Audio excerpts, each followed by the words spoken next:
Yes, as part of that history, on the upper floor in the garden, after I finished my university degree and did a few other things, I ended up being on the Capital Works team of Adelaide Uni in 1983 to 1993. In 1983, the garden was still there, and it used to leak through to the library and onto the library books. So I think it was about 5 years ago, I was asked to write the executive brief concept, if you like, for the replacement of the garden bed and the student hub. And I wrote a 1-page, 3-page and 7-page document for the university executive and the facilities committee. And really just drawing a whole lot of threads together. And the result, I can't claim the design, but certainly I bumped into Kendra Backstrom, who's in facilities here, and she went off and studied curating, museum curating, and I said, well, I curated the, all the bits and pieces that had to go into that student hub. So I've got to keep to a timeline here, so I'll just see if I can make this happen. And just very quickly, although John's talked about me a fair bit, I wonder if this bank of lights can go off. That's what facilities people, not that you're facilities people, but usually what we try and do is bank the lights so that you can switch them off sequentially. Oh, thank you. There you go. Well done. The facilities people have done it. Or maybe it's the IT people, or maybe both. That's actually one of the complexities. You've got so many professional sectors that have to come together to create these learning environments. It's just an incredibly complex exercise. But just very briefly, I've been with Woods Bagot after I left the uni. I went to Woods Bagot and I've been with them off and on since 1993. And they're global domination architects with an education sector and a whole bunch of other sectors. And Melbourne Uni, I've been with them for 10 years, originally as an adjunct, then on the staff half-time with their Master of Architecture program. And then the vineyard is my passion and hobby. But it doesn't get much of a look in because I'm always have always been on a plane and in other states and overseas. And then more recently, more formally with John, although I've worked with John on quite a number of projects over time. He's sort of my go-to when I have to do a fair bit of number crunching about space requirements in new academic buildings. I'm just going to talk a little bit about maybe what the future holds, if you like, pedagogically, and then look at some case studies and then just finish up with some possibilities. I mean, future learning spaces, who knows what they're going to look like? If you look at this diagram, Gen Alpha, I've got two 11-year-old, a granddaughter and a grandson. They don't know the world without iPhones. The grandson is addicted to Fortnite, the game. So, but my son, his father, he's a director of IT at a private school. So he's the big bad man who can chop out websites and stuff. So it's pretty interesting, the tension between those two. So we are actually designing for students that are going to have a very different idea of what learning is about and how you afford that learning with technology. And I include space and IT and educational technologies and a whole lot of things in affordances. They're all technologies. This one caught my eye last week in the Higher Education Supplement. So I'm actually I got an honorary PhD from Deakin. They sort of gave me one for this sort of work, and I've got a proper one from Flinders Uni, I should say. Oh, well, sorry. She wouldn't like me saying that. One I work for, yes. Well, I did work for this because I did what I call educational overlays. So I actually look at all the, it's a bit like that curating, like I did for these 4 levels, bringing together all the organisational, academic, student profile, research and a whole lot of things. I call it the educational overlay, and then you can do a master plan so they map across each other. So that's sort of the work I'd probably be doing with John. I used to do the master plans too, but that's another story and another team really. of engineers and architects and planners. But anyway, Jane Den Hollander was saying just what I was saying about the iPhone, really, and I'm not going to read through all that. You can scan it, but it seems to me you can get everything on your iPhone. Now, whether you want to or not is another question, and how good it is, and whether it's curated and put through a portal is another question, but that's what we're looking at. I'm on a panel, there's about 60 people who give their opinions as to what educational technologies how they're evolving. I'm probably only on the panel because I work with a lot of unis and I see a lot of things happening, and I work with people who are trying to use these forward-looking technologies. And there's probably 60 elements that we vote on in a number of rounds, and then there's about 15 that emerge, or even 10 that emerge as really happening. And then we put them into 3 series: short, medium and long. And you can see the short term, redesigning learning spaces and blended learning designs are the really hot topics that 60 people from around the world, when I say 60 people that work across these complex disciplines, their opinions. Virtual reality, augmented reality, mixed reality, it's called now, is obviously looming big time. And I was just looking in the dental clinic next to where we had lunch, and that's not far away that they'll be sitting there with goggles probably, I think, as well as fossicking around in mouths. But well, it's a sim clinic, I think they called it. Yeah. Sorry about all these words, but just I try to keep away from them, but sometimes you have to put them up. I've got a French student who studies, he's in the end of second year of engineering at the University La Salle in north of Paris, and they do, after 2 or 3 years, they go out on a 6-month internship to figure out what they're going to do for their masters. And she is doing science, food science and health, but it's an engineering. Their engineering, concept of engineering is really broad. But she was saying, look, we prefer lectures because we want to hear it from the guru, that bottom line. The students to students not trusted. It's the teacher that's the truth, is what she said. This is last night or the night before. So I said, well, what about the left-hand side, or the right-hand side, where everyone turns up in the first week or two? You all know this stuff. And then, week 3 it looks like that. She said, oh, no, there's an expectation in France that you will turn up. But she's saying sometimes I might have somebody, ticking them off. But with facial recognition, sorry to say this, but it's a no-brainer.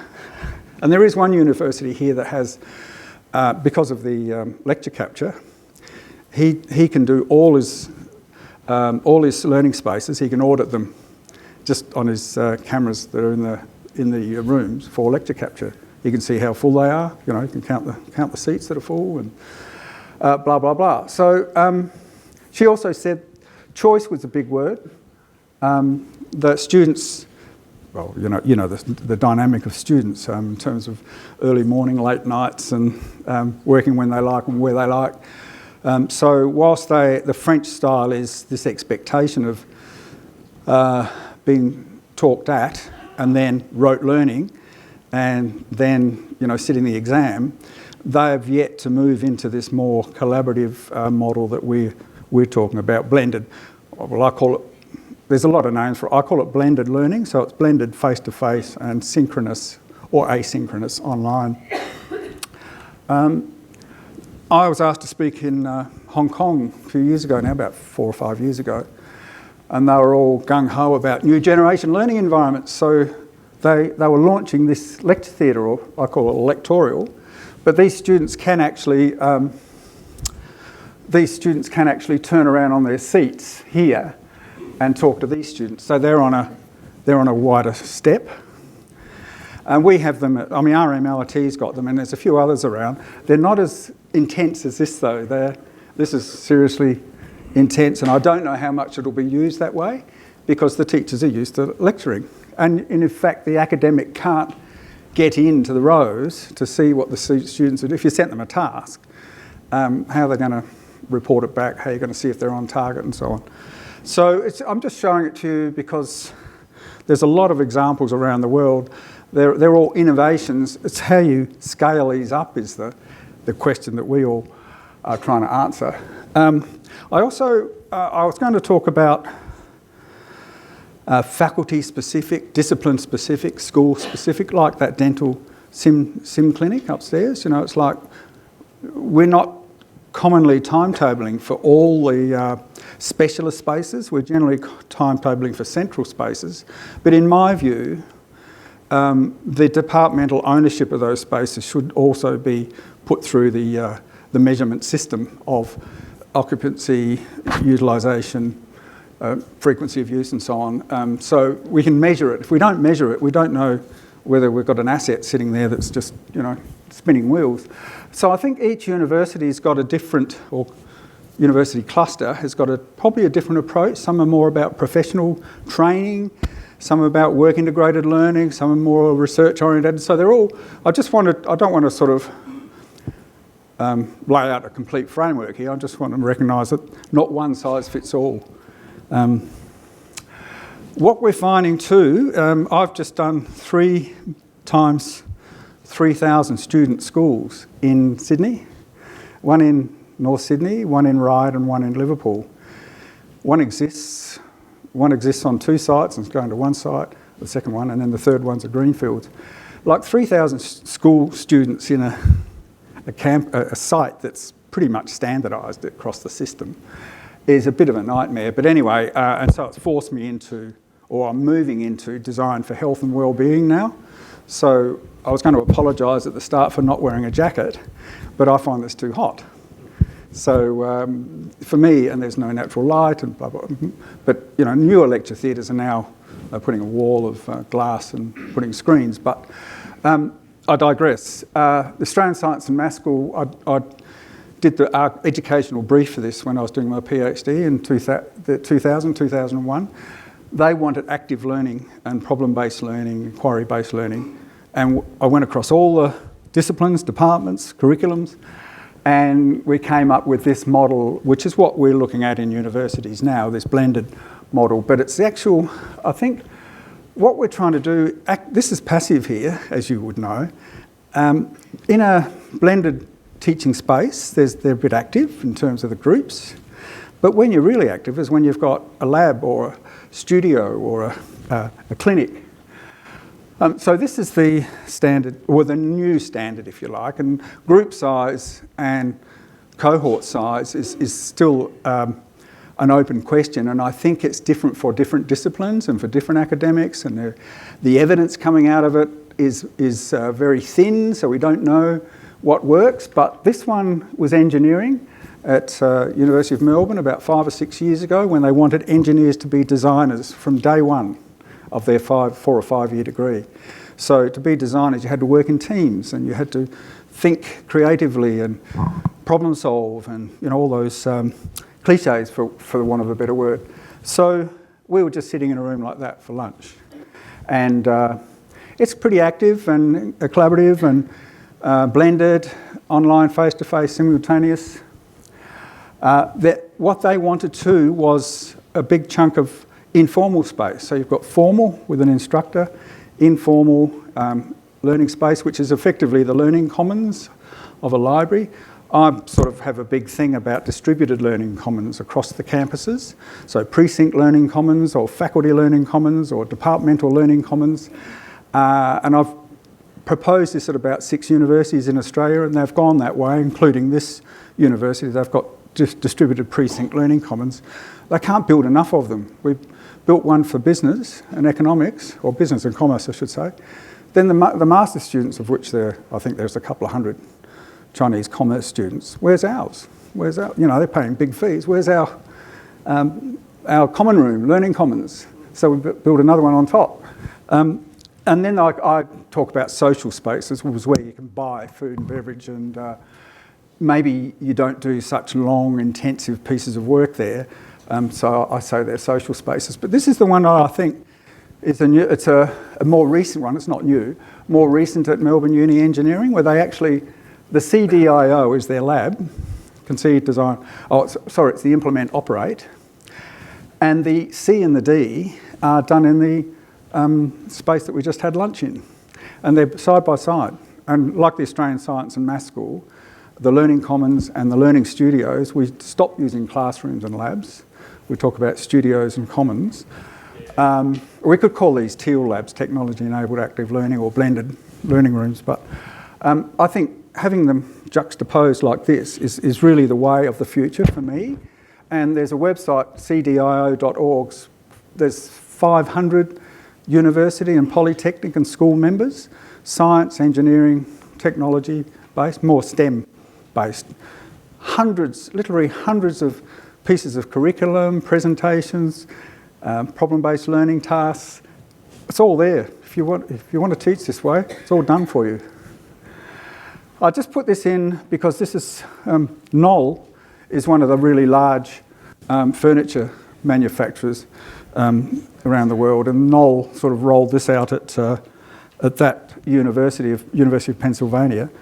One of the things, though, that just to the top right-hand corner, you can have pretty much any shape you like in a blended learning space, including columns in the middle. Not that it's nice, but you know, you're not standing up the front like this. The lecturer's walking around with a microphone, looking at all the group, talking to all the groups. So,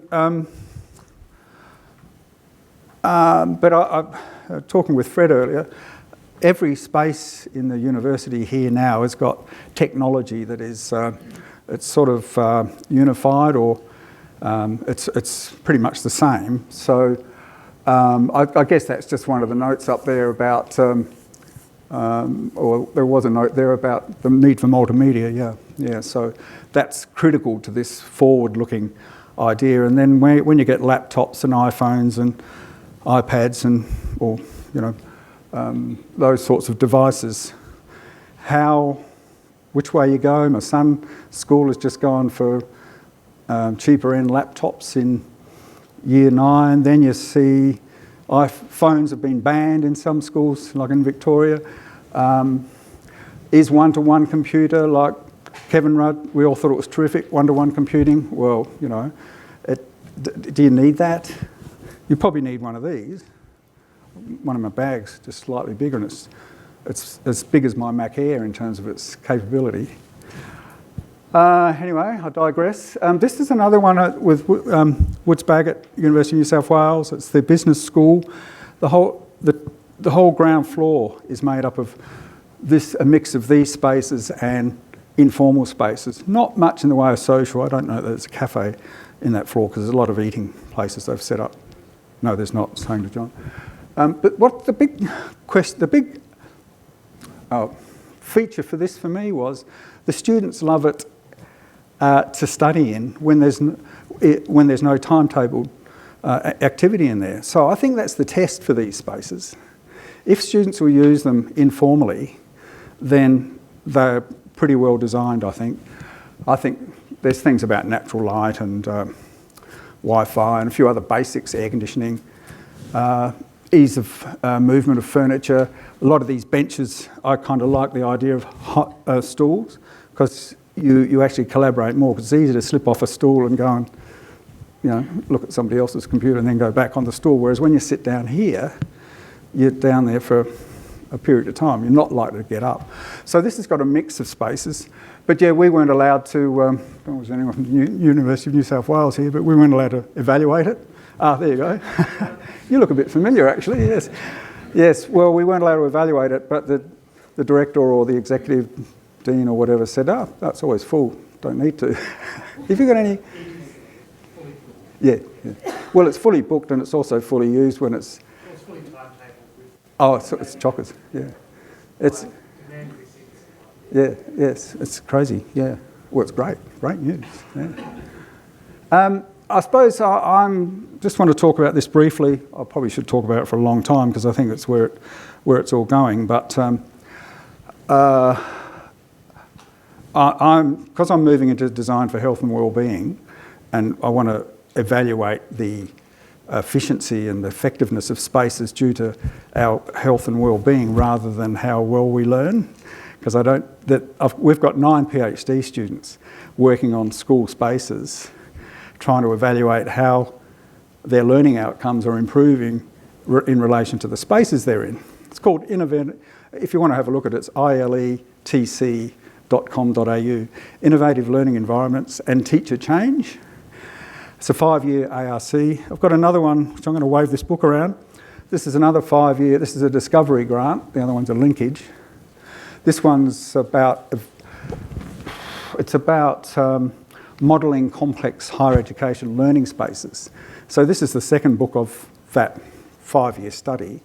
And this one's the education ecology of universities, integrating learning strategy in the academy. So in some respects, if you wanted to see where things are going, you could have a look in here.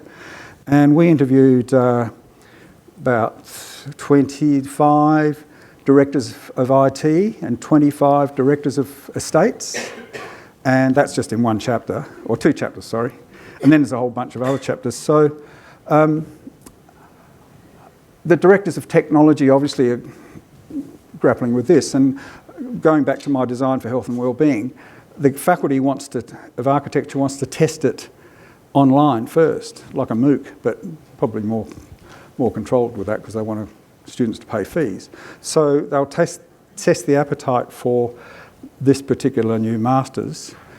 And if it takes off, then we can do it face-to-face, but I'd like to do it face-to-face as well. So I think all teaching material should be online, just the whole lot. I remember at Charles Sturt University, where I did some work back there in Wodonga 10 years ago, they had the online department and they had the face-to-face department, and this academic had the 2 piles of notes on his desk, and they were different pieces, because the online was, gold as to how many students you could do online, and the face-to-face was gold because you hand it out if students paid their fees. So now I think it should be all together, and it should be all online. You should be able to get it on your iPhone, like Den Hollander says.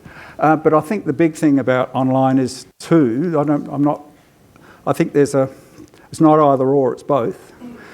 One of the advantages of online is you can get more feedback from quizzes and how students are accessing. Just keeping an eye on time, I was saying to John, one study we've done, my colleague in this discovery grant, mapping complex higher education learning environments, he's actually mapping students' activities in these innovative learning spaces online, so by clicks and by grades and by a few other things that you're sort of ethically allowed to do. We're not doing facial recognition yet, but or GPS mapping, but that's not far away, I think. Well, if in China it's here and now, no problem. But here we haven't done that, but he was mapping people, how students mixed in their groups, and then he could map that back to their clicks, and then he could map it back to their learning outcomes. And he found that those students that didn't do so much online work actually their results weren't as good. They were still doing the same face-to-face stuff, but they just weren't using online so much. So that was that I don't think that's been published yet, but it was an interesting finding. So I think the online component is just the analytics, the data analytics, big data, small data, Facebook and Google. I tend to be with Apple. Who knows what they do with our data? They say they don't sell it, but it's all about the data. Just winding up fairly quickly, I hope. Just a senior Office of Learning and Teaching, Australian Government Office of Learning and Teaching. There's quite a lot of material on that website around new generation learning environments and evaluating them. So this was one I was involved in maybe 10 years ago now with RMIT and Melbourne Uni. So it's completely online, just in time, teacher professional development for academics to learn how to do this blended type learning. This was an evaluation of a building that I had to do just to test the design, and I just found it really too intense. It's actually not turned out like that. It's actually much more relaxed, but it looks to me like a timetable was jammed into here. and there was nothing left. There's no social space, no informal space. I benchmarked it against a project that John and I were involved in Glasgow. That's a teaching and learning building. There's hardly any, well, there's the giant lecture theatre, which is a monster. I think you can have, 300 and 500 or something next to each other, or 800 in total. And then I benchmarked it against the University of Sydney Business School, which I actually co-wrote the brief and worked with the architects. So you can see the amount of informal learning space there is compared to this one. So in terms of timetabling, I guess what I'm saying here is that the demand for informal learning space is phenomenal. You know, it's just keeps growing. Now, we don't timetable it, we don't measure it.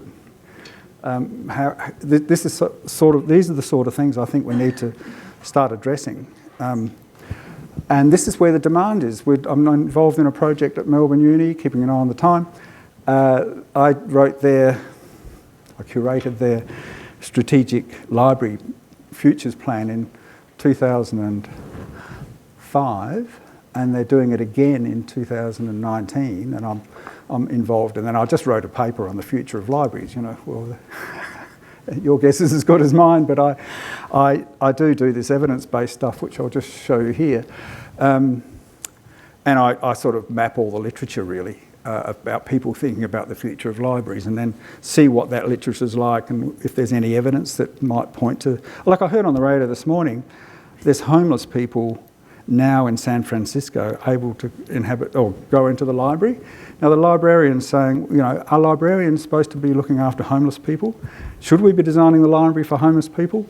We really think we should do something for the homeless people, but is the library the right way? Anyway, I digress. I'm interested in the evidence, and so this book on the right is it's about 12 PhDs that have written a chapter about their PhD, so I call that evidence because I've worked on it for 3 years. I obviously do check it. The one on the left, I won this prize of Perry Chapman for SCUP, and I tried to predict the future of the university. Well, that was what I proposed.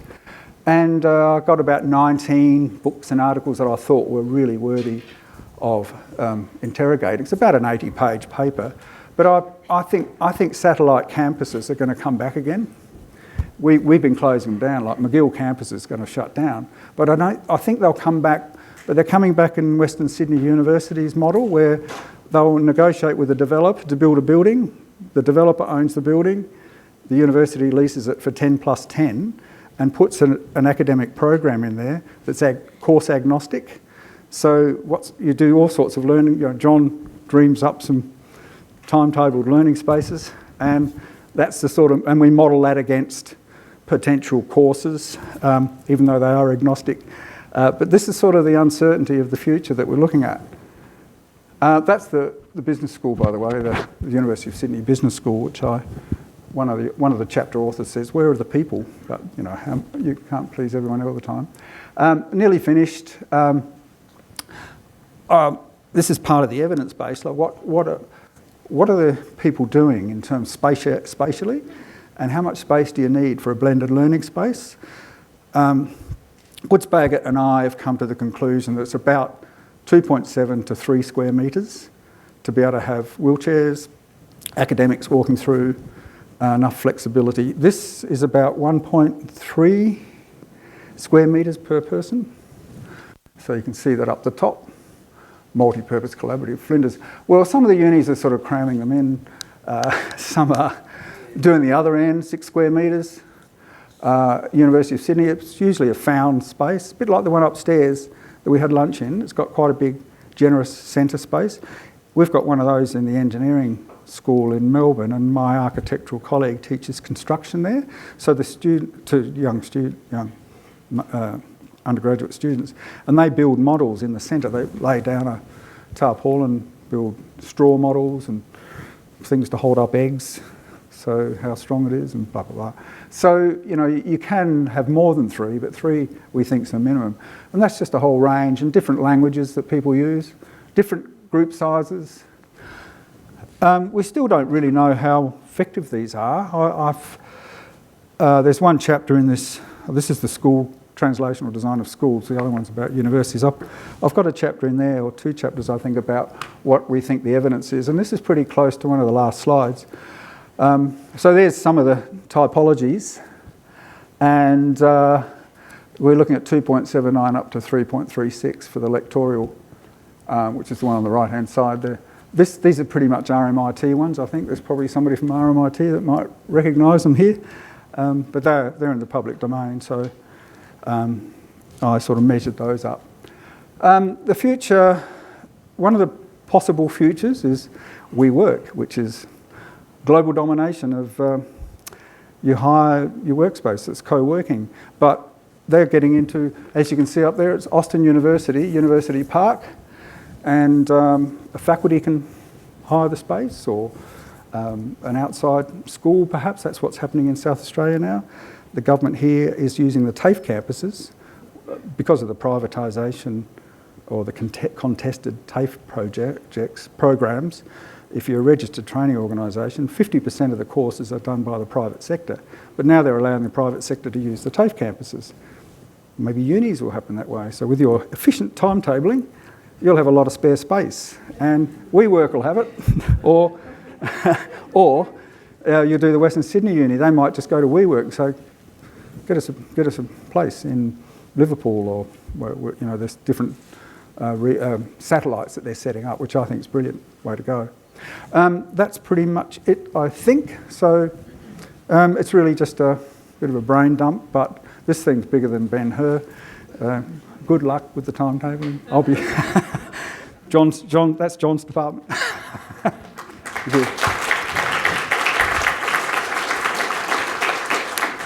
got a few minutes for questions. I got one. What's your take on, so the pedagogy is changing rapidly, and technology is changing rapidly. Work longer-term competition in big place.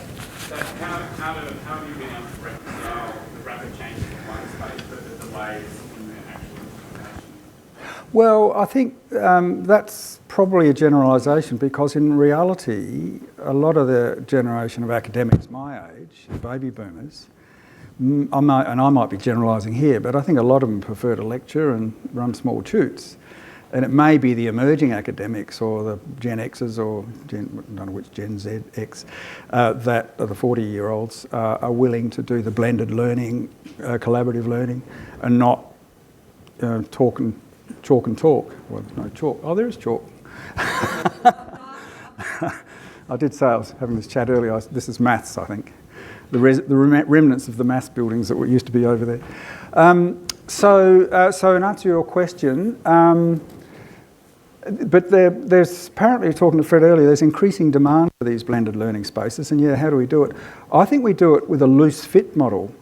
I mean, you can get any office building, depends on, if you go over 60 people, you're probably battling to fit them into the floor to floor, or the floor to ceiling.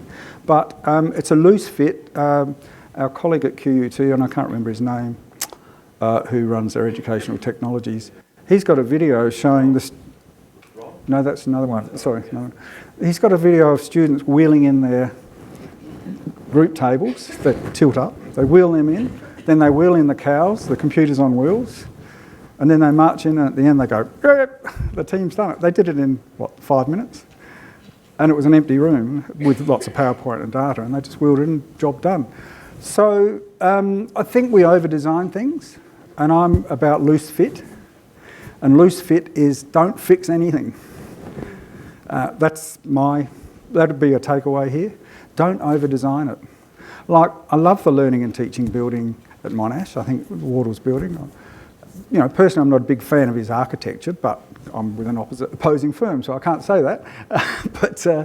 But the interiors are good.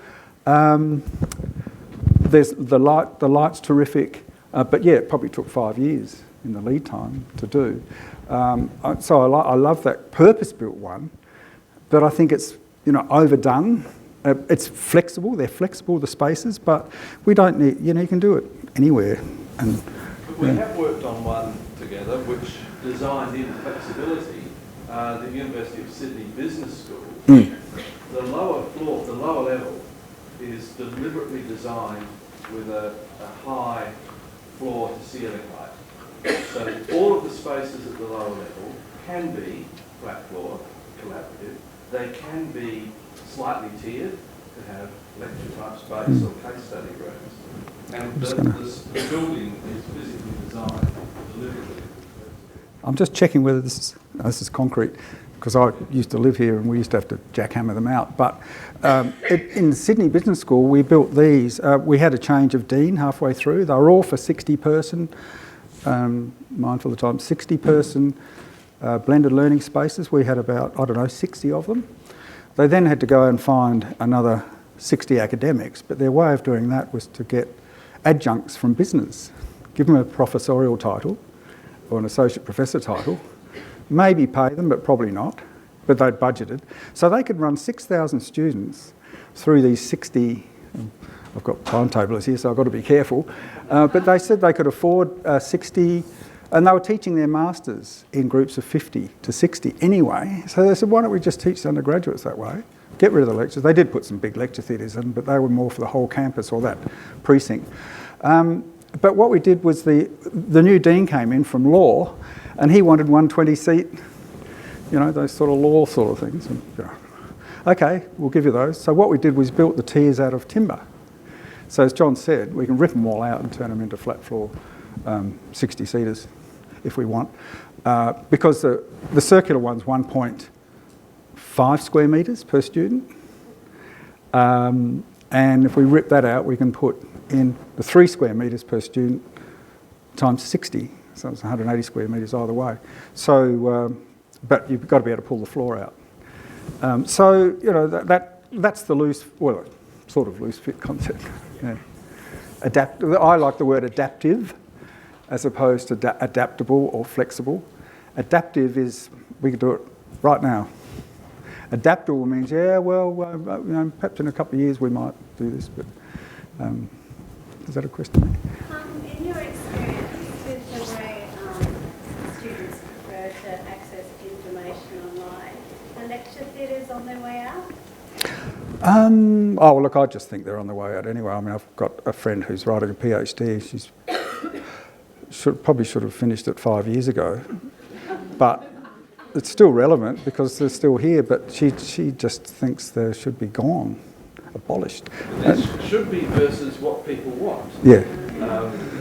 So in the work Mosaic's done, I call it the lure of the large lecture, because at the same time as universities are wanting to work on flexible, blended learning spaces, almost always they want a lecture theatre that's larger than their current largest lecture theatre. It's a business model though. It's a business model. It's cheaper for them to run 1 to 300 than 1 to 60. Or for an individual academic, I prefer to teach once to 300 students than twice to 250 students. But we think that there are tests actually now. There is evidence now that they've tested cohorts of students in a lecture theatre, and the same cohort, don't know whether the same lecturer, but maybe, or academic, in a blended learning space, and they believe the learning outcomes of the blended learning space are better. And I think, you can use clickers and so on with a lecture theatre like this, but I just don't think they're not interactive. These things aren't interactive. It's not real. This is not real. Do you work like this? Yeah, I'm working like this. Yeah. There was just maybe one last one. I thought sort of. I was just going to get your advice on what you think. You did talk about online, and the thing is, we know that there are certain students that need a lot more help to utilise online, and so a lot of questions about what do we put online, how do we put it online, so a student can actually utilise it in a way that they can pass their classes. Do you think we're going down a road of maybe having, like you said, blended learning, where you might have a certain period of time when they might come in, 7 weeks, and then they're online for the rest of, their teaching, but obviously that type of teaching online would need to be in a way that all students can refer to it? Yes, so it's a good question, and it's been tackled obviously endlessly, in a sense, because it's going to be endless. I think everything should be online, and you should be able to do it without a face-to-face instructor. I think that should be a possibility. However, you do need instructors, online instructors, that might do real-time, but with video conference capability. University of Newcastle, we did a brief for a building there, and they wanted us to model the 2 hours of lectures. One would be online, anywhere you like, and one would be in the lecture theatre or in a teal space, and then 1 or 2 hours of tutes. So they're recognising, and that's kind of a regional university, so they've got students that may not want to, that they might want some flexibility, and you've got mothers, you've got families, you've got work, you've got a whole lot of other things. So some students might like that 1 hour that they can do at night independently, and then 1 hour they've got to front up. It can be done in a block situation, and that's where you guys are starting to probably hit the wall a bit. There's actually a trend towards block teaching, so that you can actually hit a topic and workshop it intensely for a week or 2 or 3, and then you move to another block. The French do that a bit, but I'm starting to chew up time now, so. Yes, they are, that's right, yeah. In fact, I think Woods Bagot were, I wasn't personally, but the company was involved in it, yeah. Thanks very much, Ken. Yep. Thanks very much, Ken. And on behalf of ASPRG, just like to present you with a small gift for taking the time to present to us as a guest. Thanks very much, Ken. That was very informative. Thanks. Thanks again. Yeah, great.